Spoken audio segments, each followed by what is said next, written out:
মানে নদী পার হচ্ছি। কোনোদিন কি দেখেছেন আপনারা দুই মুরগি একটা এনে রোজ বানাচ্ছি? এটাই তো মজা। কি কোনোদিন কি দেখেছেন আপনারা দুইজন ব্যক্তি পিকনিক করতে? এই যে আমি, আমার বন্ধু বিজয়, আমরা এখন বর্তমান নদীর ঘাটে ঘাটে মানে হেঁটে হেঁটে যাচ্ছি। দেখেন কি সুন্দর অপরূপ, দেখছেন? দুজন ছাড়া আর কেউ নাই এখানে। আমি যদি একটু আশেপাশে আপনাদেরকে ঘুরে দেখাই, দেখেন কি সুন্দর, দেখছেন কত সুন্দর।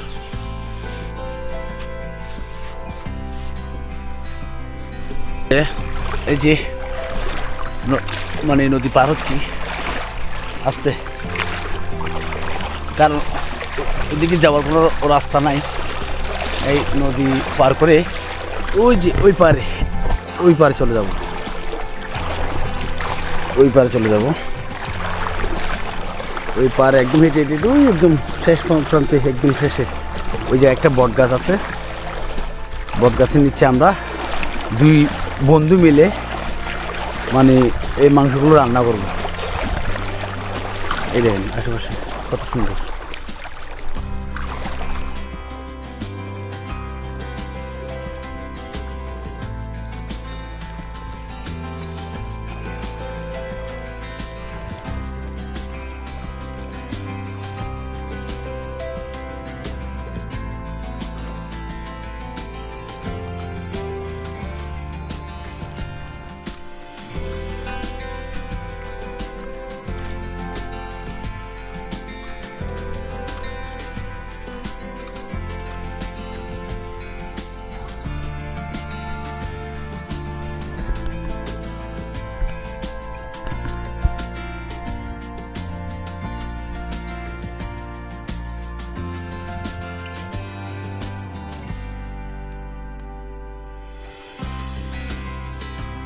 বানাচ্ছি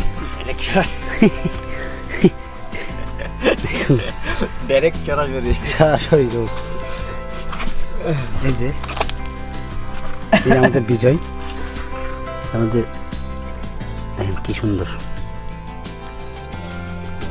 একটু আগুন মনে হয় একটু সামনে দিতে হবে।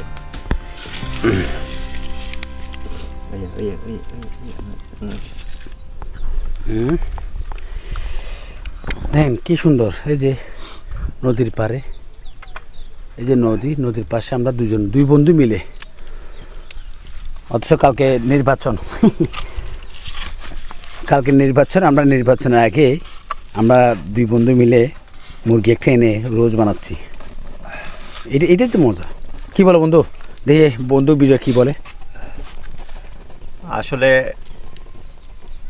আজকে হচ্ছে 11ই ফেব্রুয়ারি, আমাদের জাতীয় নির্বাচনের একদিন আগে আমরা এই সুন্দর পরিবেশে মাত্র দুজন মিলে এই প্রোগ্রামটার আয়োজন করেছি।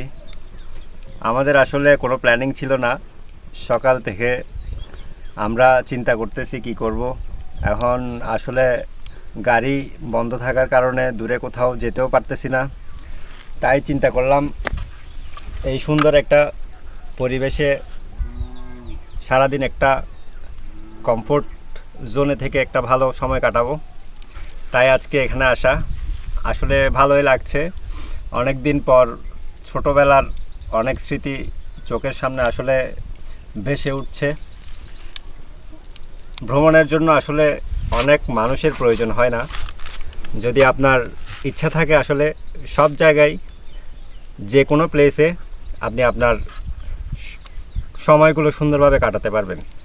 মূলত বিষয়টা হচ্ছে এটাই। তাই আমরা আজকে দুজনে এখানে আসলাম। আশা করি আমাদের সারাদিন খুব ভালো সময় কাটবে। সবাই দোয়া করবেন।